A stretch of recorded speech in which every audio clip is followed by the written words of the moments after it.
So I never made it to med school because I don't know, my scores were not enough. And we go through a vocational process. And so they use two things to place us into the university, because in Venezuela, the university is free, is funded by the government. So you go on the programs that you fit in according to your grades and your the study they do about you and your capacities, or what you wanted to do and what you fit in to do.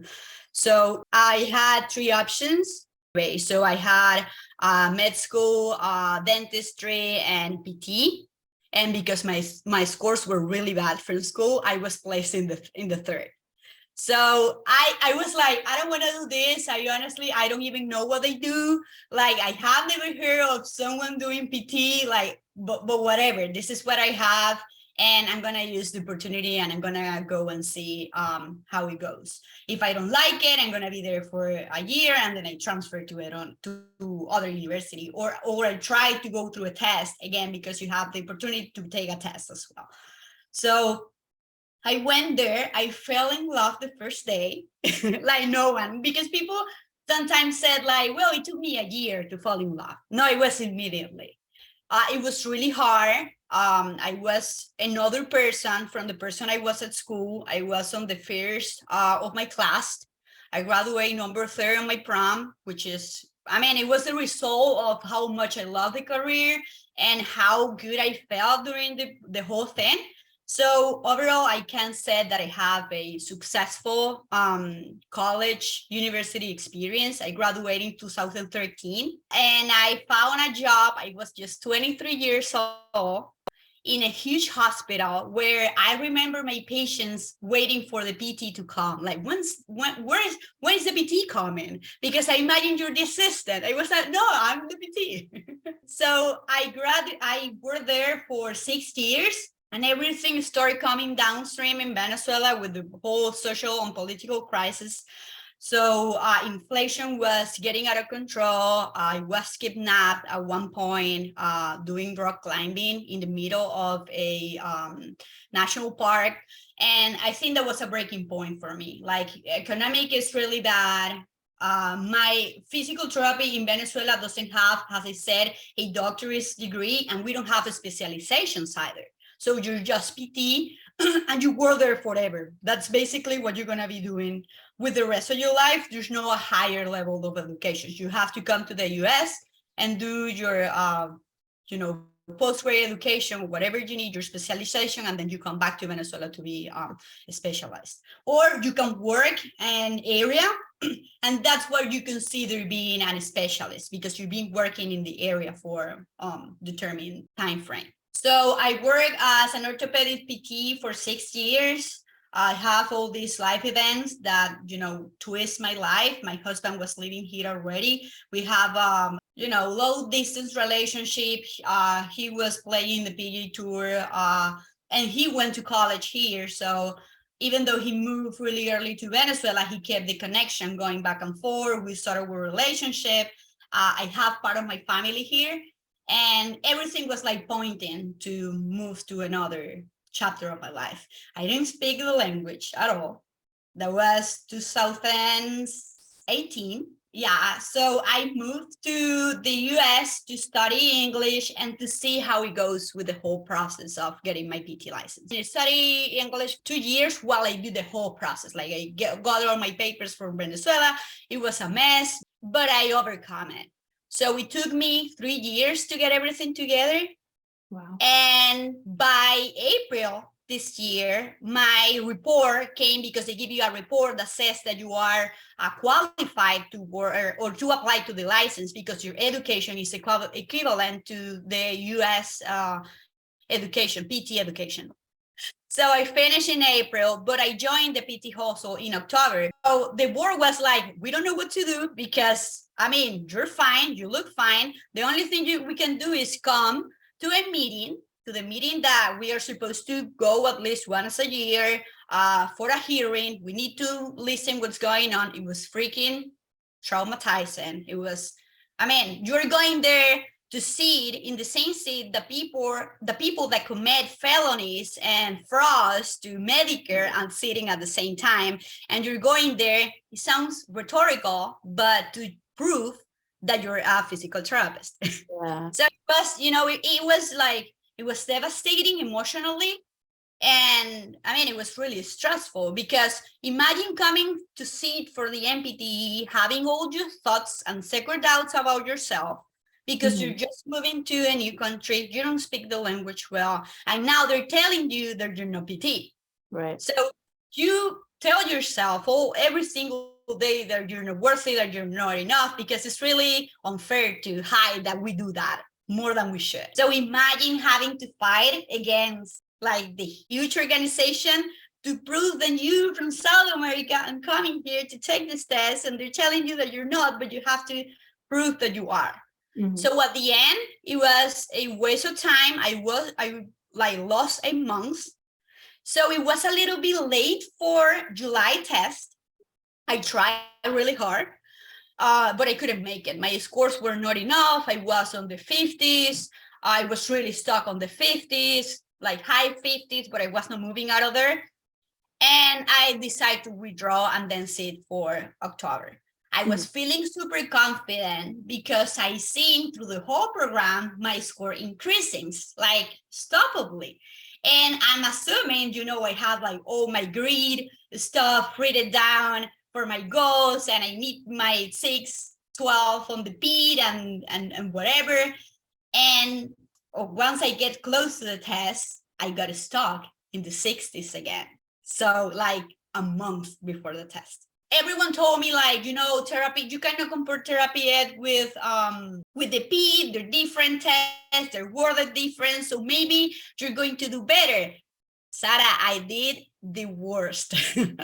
And then I got 533, and then I got like 550, and that was it. So I'm coming, overcoming all of this and seeing my score improving, and then I get stuck again, and it's like, what I'm gonna do? I mean, I withdraw already one time, but at the same time, I haven't seen the test. Should I take it or should I withdraw again? I have 5 opportunities because I'm in Florida, so we're allowed to take it 5 times.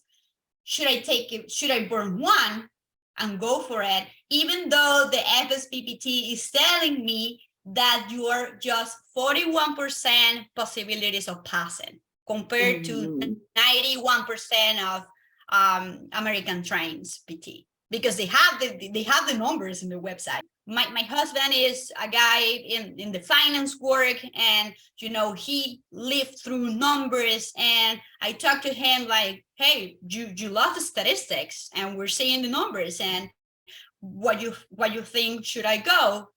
I mean, what you think, what probabilities do I have? And he told me, because it's really positive at the same time, like, well, in economy, there are things that doesn't go as we plan. I mean, I'll go, just go and see the test.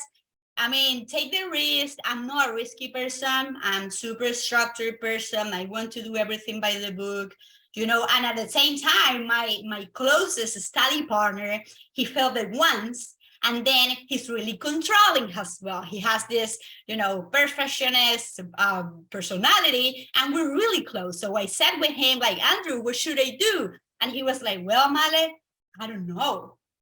I mean, he let me like by myself. Like, if you go, I support you. But at the same time, I'm seeing that you don't have the scores.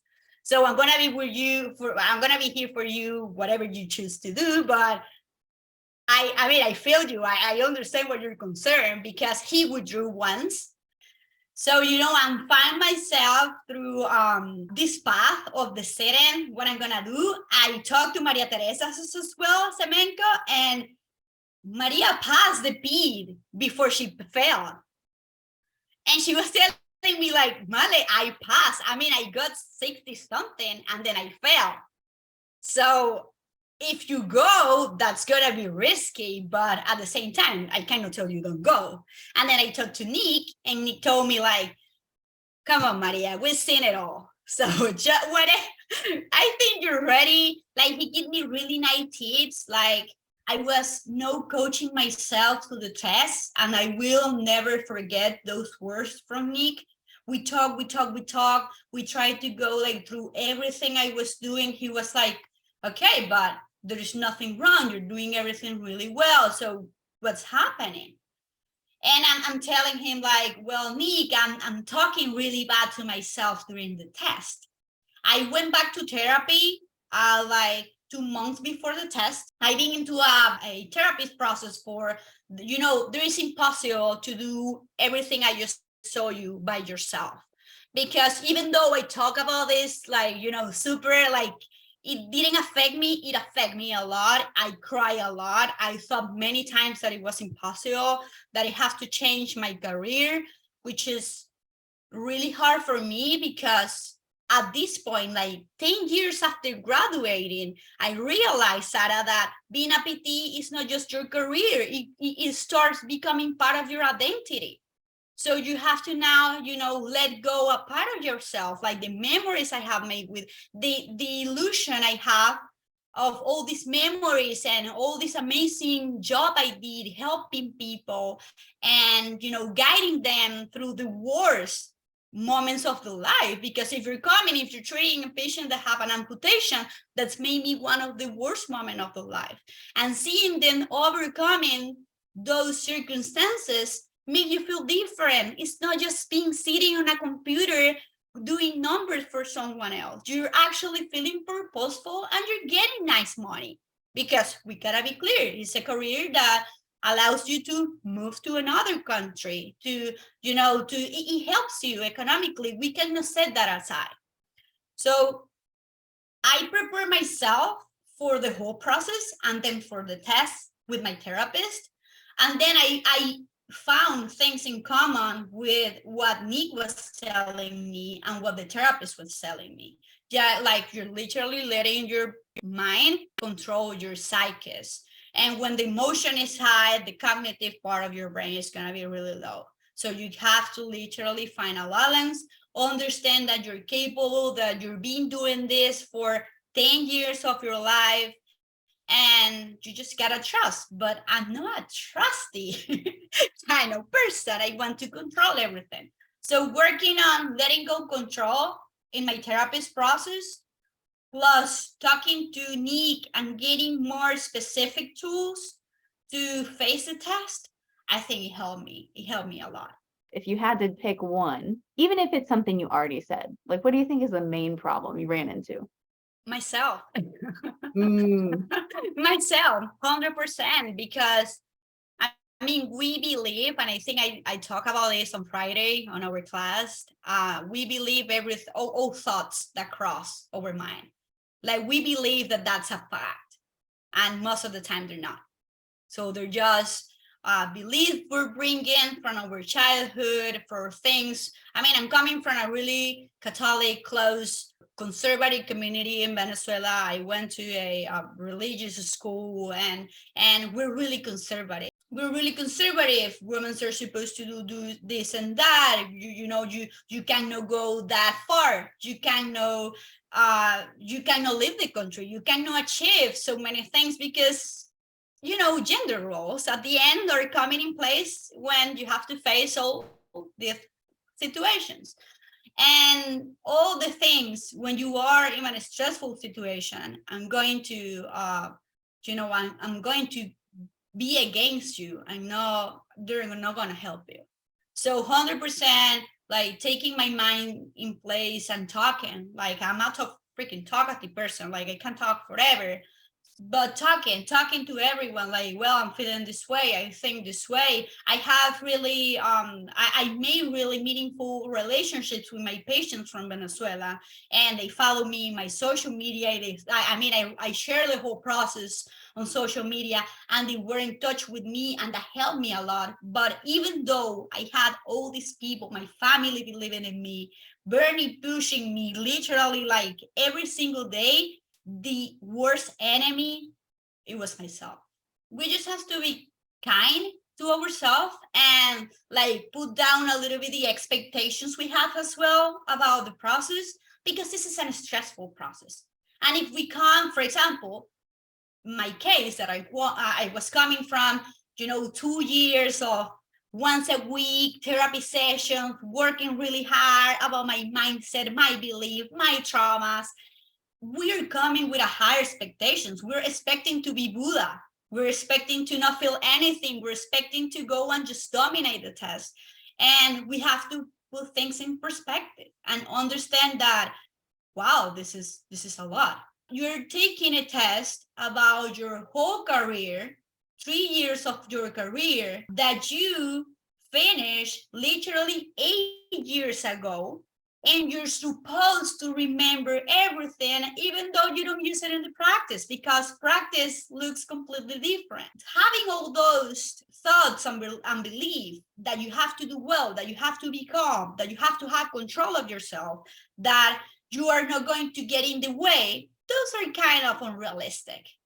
Because when we're going to crisis, and this is a crisis, we're putting ourselves into a crisis every time. Or for example, my case, because I couldn't have choose go into another career. We have a business, we have a restaurant, and I didn't choose to work on the restaurant, even though that's where I spent part of my years here preparing for the whole thing. And I refused to work on the restaurant because I didn't feel good there. And I choose to put myself here.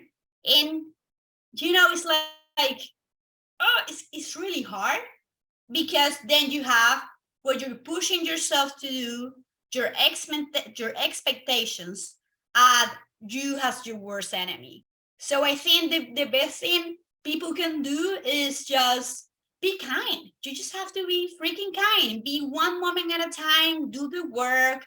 Do your review. Do things that make you happy. Connect with people. Use the community. So I feel good. I trust, but the trusting only lasts until Sunday. After Sunday, it came down to checking the questions, realizing that everything that I checked was wrong, and a lot of anxiety. And the day I got the results, I had so much anxiety that I was having even trouble to move. Like walking was challenging of the amount of anxiety, the amount of fight or flight I was in. So I sat down, we prepare everything. I refresh at 5, nothing happened, but then I refresh.